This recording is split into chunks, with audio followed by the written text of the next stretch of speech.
Hello guys, எல்லாருக்கும் ஒரு மிகப்பெரிய வணக்கம். எல்லாரும் எப்படி இருக்கீங்க? எல்லாம் நல்லா இருப்பீங்க சொல்லிட்டு நம்புறேன். இன்னைக்கு பார்த்தீங்கன்னா ரொம்ப நாள் கழிச்சு ஒரு வீடியோ நான் போஸ்ட் பண்ணுறேன். ஏன்னு பார்த்தீங்கன்னா நேற்றுலேருந்து ஒரு 2 டேஸாக ஒரு வீடியோ பயங்கர ட்ரெண்டாக இருந்துச்சு.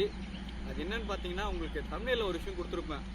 டு நாட் சப்போர்ட் ஃபார் செரி ப்ரோ அப்படின்னு சொல்லிட்டு நான் கொடுத்துருப்பேன். அது ஏன் சப்போர்ட் பண்ண வேணான்னு நான் சொல்லியிருக்கேன்னா, ஒரு விஷயம் நல்ல விஷயம் பண்ணுறதுக்கே நம்ம ஆப்போசிட்டாக தான் பண்ண வேண்டியதாக இருக்குது. எக்ஸாம்பிள் பார்த்தீங்கன்னா, இப்போது நம்ம ஒரு சென்னை டு பெங்களூர் நம்ம ரைட் போடுறோம்னு வச்சுக்கோங்க, அது யாரும் பார்க்க மாட்டாங்க. Chennai to Bangalore right police கேட்சுடுன்னு சொல்லிட்டு போட்டோன்னு வச்சுக்கோங்க, சடனாக அந்த வீடியோ போய் பார்ப்பாங்க. அதாவது நம்ம போடக்கூடிய கண்டென்ட்டுக்கு ஆப்போசிட்டடாக ஒரு கண்டென்ட் நம்ம போஸ்ட் பண்ணுறோம் போது அந்த வீடியோ நல்லா ரீச் ஆகுன்றது யூடியூப்லேயே ஒரு அல்கோரிதமில் இருக்குது. அந்த அல்கோரிதம் படி போட்டால் தான் வீடியோ எல்லோரும் பார்க்குறாங்க. ஆல்சோ அவங்களுக்கு அந்த மாதிரி கண்டென்ட் தான் பிடிக்குது. ஸோ நல்ல விஷயம் பண்ணுறதுக்கு நம்ம ஆப்போசிட்டாக தான் நம்ம போய் பண்ணுன்றது வழியில் வாழ்க்கையில் நாய் கழிச்சு தப்பாக எடுத்துக்காதீங்க. அண்டு என்ன விஷயம், ஏன் சப்போர்ட் பண்ண வேணான்னு சொல்லி கேட்குறீங்கன்னா, சீரியஸாக நான் ஒரு பிக் ஃபேன் ஆஃப் செரி ப்ரோ. நான் கிட்டத்தட்ட ஒரு 4.5 இயர்ஸ்க்கு மேலேயே அவர் சப்ஸ்கிரைபராக இருந்துட்டுருங்க. செரி ப்ரோ 3 to 4 டைம்ஸ் நான் லைவில் நேரில் மீட் பண்ணியிருக்கோம், டைம் ஸ்பெண்ட் பண்ணியிருக்கிறோம். அண்ட் ஆல்சோ நல்ல க்ளோஸாகவும் இருந்திருக்காரு செரி ப்ரோ நான் மீட் பண்ண வரைக்கும். ஆனால் நேற்று பார்த்தீங்கன்னா நானும் வீடியோ போஸ்ட் பண்ணியிருந்தேன். நிறைய யூடியூப் சேனல்ஸ் பார்த்தீங்கன்னா அவரை சப்போர்ட் பண்ணி வீடியோ போஸ்ட் பண்ணியிருந்தாங்க. ஆனால் அவர் ஒரு மீடியா பார்ட்னராக ஒருத்தர் கூட இருக்காங்க. அவங்க நேம் சொன்னாலே அவங்க காப்பிரைட் கொடுக்குறாங்க. ஸோ அவங்க நேமை நான் சொல்ல விரும்பலை. என்ன பண்ணியிருக்காங்க, அவங்க நேம் சொன்னதுக்கு ஆல்சோ சப்போர்ட் பண்ணி வீடியோ போட்டதுக்கு அந்த சப்போர்ட்டுன்ற அந்த வேர்டை யூஸ் பண்ணதுக்குலாம் காப்பிரைட் கொடுத்துருவாங்க. இன்க்ளூடிங் மீ, எனக்கும் அப்படி தான் வந்துருந்துச்சு காப்பிரைட்டு. ஸோ அதனால் என்ன பண்ணுறதுன்னா, நாம் ஏன் இப்படி இருக்கணுன்ற ஒரு டவுட் தான் எனக்கு வந்துச்சு. என்னன்னு பார்த்தீங்கன்னா, உங்களுக்கு எல்லாருக்கும் தெரியும் மிஸ்டர் டிடிஎஃப் வாசன். அவர் it's not a professional rider, ஆனால் ஒரு நல்ல யூடியூபர். ஆனால் ஒரு ஃபேன் பேஸ் சம்பாதிக்கிறதுன்றது ரொம்பவே கஷ்டமான ஒரு விஷயம். அவர் கிட்டத்தட்ட ஒரு 31 லட்சத்துக்கு மேலான ஒரு ஃபேன் பேஸ் சம்பாதிச்சிருக்காரு.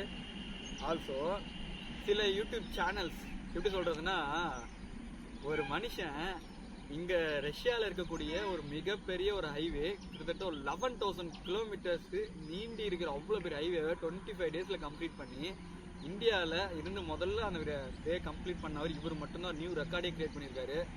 அவர் ரஷ்யாவில் இருக்கக்கூடிய ஒரு நியூஸ் சேனல் அவர் இன்டர்வியூ பண்ணியிருக்காங்க. ஆனால் தமிழ்நாட்டிலேயோ சரி இந்தியாவிலேயோ சரி யாருமே அவரை கண்டுக்கலை. ரீசன் நம்மளுக்கு எப்படின்னா, அந்த இன்டர்வியூ பண்ணுறதுக்கே உங்களுக்கு எவ்வளோ ப்ரொபோசல் வந்திருக்குது, பைக்கை ஸ்க்ராட்ச் போட்டாங்களே, அதை பற்றி நீங்கள் என்ன நினைக்கிறீங்க, அதுக்கப்புறம் உங்கள் முறை பொண்ணு எப்போ காட்ட போகிறீங்கன்ற மாதிரி தான் நிறையவே போயிட்டுருக்கு. அந்த மாதிரி பார்த்தீங்கன்னா இவருக்கு ஒரு சப்போர்ட்ன்றது 0% ஆயிடுச்சு. இன்கேஸ் அவர் கூட ஒரு யூடியூபர் இருக்கார். அவர் ஒரு தெலுங்கு யூடியூபர், பையா சன்னி யாதவ்னு சொல்லிட்டு. அவர் கிட்டத்தட்ட 1.5 மில்லியனுக்கு மேலே தெலுங்குல அவருடைய அந்த வேர்ல்டு ரெக்கார்டை சப்போர்ட் பண்ணி நிறைய பேர் சப்போர்ட் பண்ணி நல்ல ஒரு வியூஸ் அண்ட் லைக்ஸ் வாட்ச் ஹவர்ஸ்லாம் போயிட்டுருக்கு. ஆனால் இவருக்கு பார்த்தீங்கன்னா இன்னொரு அந்த சப்போர்ட் கூட கிடைக்காம இருக்கிறது தான் மிகப்பெரிய ஒரு இது. கிட்டத்தட்ட ஒரு மனுஷன் 5 வருஷத்துக்கு மேலே யூடியூப்பில் சர்வே பண்ணிட்டு இருக்கிறாரு. யூடியூப்பில் மோட்டோ விளாகிங்னு ஒரு விஷயத்தை கொண்டு வந்தது அவர் தாங்க. முதல்ல தமிழ்நாட்டில் பிள்ளையார் சொல்லி அவர் தான் போட்டு வச்சார் யூடியூப்பில் மோட்டோ விளாகிங்க்குன்ட்டு. அப்படி இருக்கிற மனுஷனுக்கு இன்றைக்கி ஒரு சப்போர்ட்டே இல்லைன்னும் போது நாமெல்லாம் எதுக்கு? இதே ஒரு பொண்ணு அவன் நேம் நான் டேரெக்டாக சொல்கிறேன், பைரோஸ் கேர்ள், எதுக்கு நம்மளாம் மறைச்சிக்கிட்டு மிஸ் மோட்டோ அடிக்டோ இவங்கெல்லாம் கிடக்குறாங்க. இவங்களாம் என்ன கிழிச்சிட்டாங்க? ஒரு சேனலில் கேட்குறாங்க, அவங்க நேம் சொன்னாலும் காப்பிரைட் போடுறாங்களாமா, பிடிங்கிங்க. நீங்கள் எத்தனை பேர் ப்ரொபோசல் வந்திருக்குது உங்களுக்கு உட்கார வச்சு கேட்குறேன். ஒரு மிகப்பெரிய ரைடருன்றான். எதை வச்சு மிகப்பெரிய ரைடர்னு சொல்கிறாங்க? அவங்க இங்கேருந்து என்ன ஒரு 4-5 ஸ்டேட்டை கலந்துருப்பாங்களா, இல்லை ஆல்ரவுண்ட் பேன் இண்டியன் ரைட் பண்ணாங்களா, இல்லை 4-5 கண்ட்ரி போயிருக்காங்களா? எதுவுமே கிடையாது. சேலம் போயிட்டு திருச்சி போகிறது, திருச்சியிலேருந்து சென்னை போகிறதுன்னு சொல்லி சுற்றிட்டு இருக்காங்க மிகப்பெரிய ரைடரு. ஆனால் ஒருத்தன் உலக வேர்ல்டு ரைடு போகிறோன்னு சொல்லிட்டு கிளம்பி இருக்கிறான், அவனை கண்டுக்கிறதுக்கு ஆள் இல்லை. நீங்கள் எல்லாருமே நினைக்கலாம் வேர்ல்டு ரைடுன்றது என்ன ஈஸின்னு நினச்சின்னுக்கிறீங்க. ஆனால் சத்தியமாக ஈஸி கிடையாது. இங்கேருந்து நம்ம நிறைய பேர் கனவாகவே இருக்குது. லே லடாக் போகணுன்றது மிகப்பெரிய நிறைய கனவு எல்லாருக்கும். ஆனால் லே லடாக் போகிறதுன்றது அவ்வளோ ஈஸி கிடையாது. அதர் ஸ்டேட் போனாலே நம்மளை வச்சு செஞ்சிருவானுங்க. ஸ்கேம் அவ்வளோ நடக்கும். மணி ஸ்கேம் இருக்கட்டும், நிறைய விஷயத்தில் நிறைய ஸ்கேம் நடக்குது. ஆனால் அதுவே நம்மளால் ஃபேஸ் பண்ண முடியல. ஆனால் இங்கேருந்து ஒரு மனுஷன் 100 கண்ட்ரி என் ஓன் பைக் தமிழ்நாட்டு ரிஜிஸ்ட்ரேஷனில், அதுவும் ஒரு அரக்கோணம் ரிஜிஸ்ட்ரேஷனில் இருக்கக்கூடிய பைக்கை இங்கேருந்து மலேசியாவில் ஷிப்பிங் பண்ணி அங்கேருந்து எடுத்து ஓட்டிகிட்டு இருக்கிறாரு வேர்ல்டு ரைடுக்காக. அது எவ்வளோ ரிஸ்க்கான ஒரு விஷயம் பார்த்தீங்களா? அந்த தாய்லாந்து பார்டரை முதல்ல கிராஸ் பண்ண அதர் கண்ட்ரி வெஹிக்கிளில் அவரோட வெஹிக்கிள் தான் ஃபர்ஸ்ட் பிளேஸில் இருக்குது. அது நம்ம தமிழ்நாட்டுடைய வண்டி முதல்ல உள்ளே இருக்குது. அந்த மாதிரி ஒரு ரெக்கார்டை கிரியேட் பண்ணிட்டு இருக்காரு. ஏன்னா அவ்வளோ ஈஸி கிடையாது. ஒரு இடத்துலேருந்து ஒரு வண்டியை ஷிப்மெண்ட் பண்ணி அதர் கண்ட்ரியில் போகிறது லாங்குவேஜ் ப்ராப்ளம், மணி ப்ராப்ளம், அது இல்லாமல் அங்கே ஒரு ஏஜென்ட் வேணும், அந்த இடத்துல நம்மளுக்கு ஒரு கான்டாக்ட் வேணும். அப்படி இருந்தால் மட்டும் தான் ஒரு கண்ட்ரியில் நம்மளால் வந்து மூவ் பண்ணியே போக முடியும். இல்லைன்னா impossible to ride world ride. ஏன்னா வேர்ல்டு ரைடுன்றது அவ்வளோ ஈஸியான விஷயம் கிடையாது. எல்லாருமே ஈஸின்னு நினச்சிட்டு இருக்காங்க. ஸோ விடுங்க. இந்த யூடியூப்பில் வந்து பார்த்தீங்கன்னா பைத்தியம் மாதிரி பண்ணுறவங்களுக்கு, உடம்பை காட்டுறவங்களுக்கு இருக்கக்கூடிய அந்த வியூஸ் அண்ட் லைக்ஸு, அவங்களுக்கு இருக்கக்கூடிய அந்த சப்போர்ட்டு, அதெல்லாம் விட்டுட்டு இந்த மாதிரி வந்து ஒரு கெரியரை போஸ்ட் பண்ணி தான் அவர் வந்து போயிட்டுருக்காரு. அவரோட கெரியர் கனவு எல்லாமே அதுதான். ஆனால் நிறைய பேர் என்ன நினச்சிருக்காங்கன்னா, போகணும், அவங்க போகிறாங்க, நான் போகிறோன்ற மாதிரி போகணும். ஆனால் சீரியஸாகவே செரி ப்ரோவோட இன்ஸ்பிரேஷன் தான் வந்து பார்த்தீங்கன்னா ஒரு நிறைய பேர் இருக்காங்கங்க. இன்றைக்கி வந்திருக்க பல யூடியூப் சேனல்ஸ் வந்து பார்த்தீங்கன்னா சின்ன சின்ன சேனல்ஸ் தான் இருக்காங்க. அவங்க எல்லாருமே செரி ப்ரோட இன்ஸ்பிரேஷன் தான், இன்க்ளூடிங் மீ. நானும் அவரோட இன்ஸ்பிரேஷனில் தான் வந்து நான் மோட்டோ விளாகிங்கு எல்லாமே நான் ஸ்டார்ட் பண்ணது. ஏன்னா அந்த மாதிரி ஒரு மனுஷன் மாதிரி ஒரு மோட்டோ விளாகிங் பண்ணுறதுக்கோ, அவரை மாதிரி எஃபெக்ட் போகிறதுக்கோ எனக்கு தெரிஞ்ச இதுவரை நான் யாரையும் பார்க்கலங்க. ஏன்னா அவ்வளோ கஷ்டப்படுவார் ஒவ்வொரு நாளும், ஒவ்வொரு நிமிஷமும். ஏன்னா அந்த வேர்ல்டு ரைடில் எத்தனை பேர்த்து அவர் கஷ்டப்பட்டுருப்பார், எவ்வளோ பேர்கிட்ட போய் ஹெல்ப் கேட்டிருப்பார். அதெல்லாம் வந்து வெளியில் வீடியோவில் சொல்லிக்கல. அந்த ஒரு சின்ன ரீல்ஸில் தெரிஞ்சிருக்கும், அந்த வீடியோ பார்த்துருந்தவங்களுக்கு அவர் எவ்வளோ ஃபீல் பண்ணாருன்னு. அப்படி ஒரு ரெக்கார்ட் பண்ண மனுஷனை எல்லாரும் அழுக வச்சு வேடிக்கை பார்த்துட்டு இருக்கிறோம். இதுதான் நம்ம பண்ணிட்டு இருக்கிற ஒரு விஷயமாவே இருக்குது. எவ்வளோ கேவலமான பிரிவு இல்லை. நாமெல்லாம் உடம்பை காட்டுறதுக்கெல்லாம் நம்ம லைக்ஸ் போடுறோம், தலையாட்டுறோம். அவங்க லைக்ஸ் போட சொன்னால் நம்ம லைக்ஸை போட்டு விட்ருவோம். இவர் சப்போர்ட் பண்ணுங்கன்னு சொல்லி ஒரு வீடியோ கேட்டாருன்னா கூட நம்மளால் வந்து அதை சப்போர்ட் பண்ண முடியலன்றது எவ்வளோ கேவலமாக இருக்குது.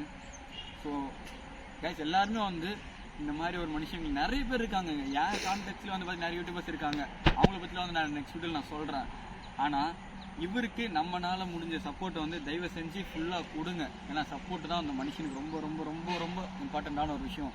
ஏன்னா தமிழ்நாட்டிலேருந்து ஒருத்தன் வேர்ல்டு டூர் வந்து முழுசாக சுற்றிட்டு வந்தானா அந்த பெருமை தமிழ்நாட்டுக்கு தாங்க சேரும்.